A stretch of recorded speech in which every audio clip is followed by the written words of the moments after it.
I want to say thank you for choosing Baby Got Goals to make your grills.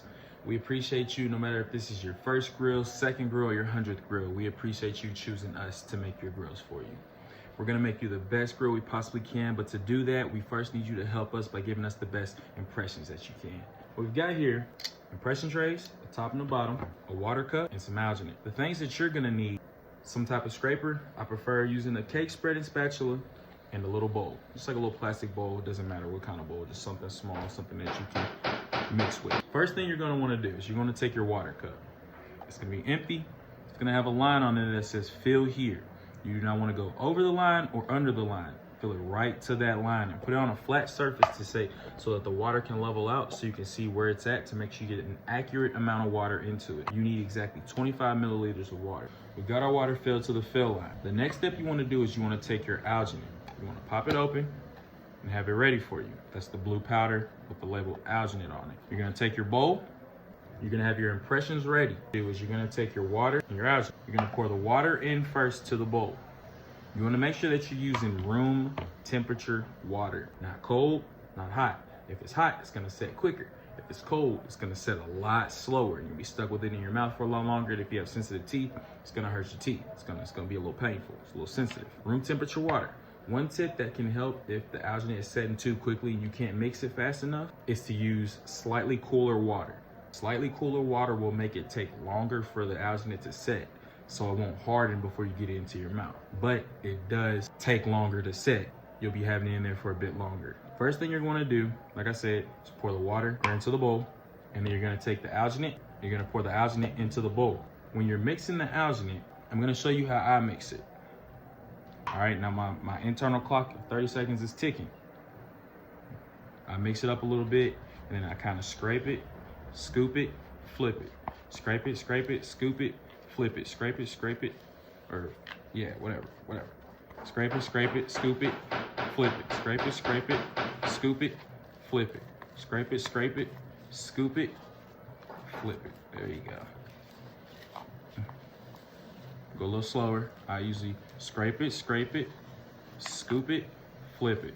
All right, now it's starting to harden. It's been 30 seconds. Now what you're gonna wanna do is you're gonna wanna slide it in the tray, okay? Put it in the tray. One thing that will help keep the alginate in there is to do this. Stick the scooper in there and press the alginate out of the side just a little bit and then scrape it back in there like so, okay? Press it out, starting to harden now. All right, now put it in. Make sure that you feel the alginate go over your gum line just so that it gets a gum line. That is the most important part of the impression. Make sure you pull your lip over the front of the impression tray so that it doesn't press against the alginate. Feel if the alginate is hardened and rubbery after 30 seconds, and if it is, rock it side to side until you feel it pop. As you'll see, what I did was when I put the impression into my mouth, I made sure that I felt the alginate go over my gum line where the teeth meets the gum so that we can get a good gum line. You see that? That's what you need. You need to see a very defined line between teeth and gums in the front and in the back.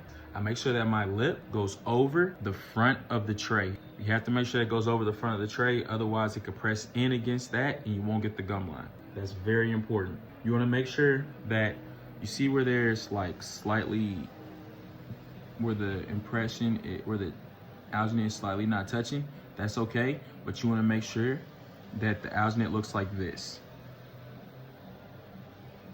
It's making full contact with the tray. Full contact with the tray. You don't want it to be pulled out, because if the blue part isn't touching the yellow part completely, it's not your exact tooth impression and it won't work. We can't make you agree with that. When you're shipping the impressions back to us, what you're gonna do is you're gonna take one of the plastic bags that we provide in the box. You're gonna wanna open it up, and I don't have a paper towel with me right now. I forgot to grab one. This was kind of a quick on the whim thing. But you would take a paper towel, imagine this is a paper towel. You would get it wet, wring it out so that it's damp. Not soaking wet, just damp. Fold it and place it inside of the bag.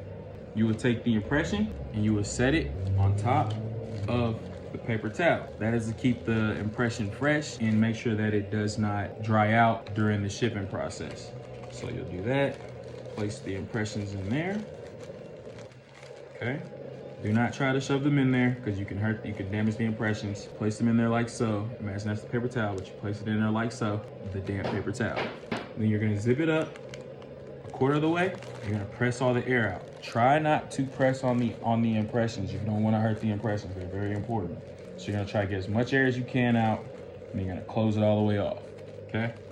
And now, your impressions are ready to be shipped to Baby Got Golds. Once again, I want to say thank you for choosing Baby Got Golds to make your grills for you. We can't wait to make you the best grills possible and hope that you come back again and again and again and again. Thank you. Have a blessed one.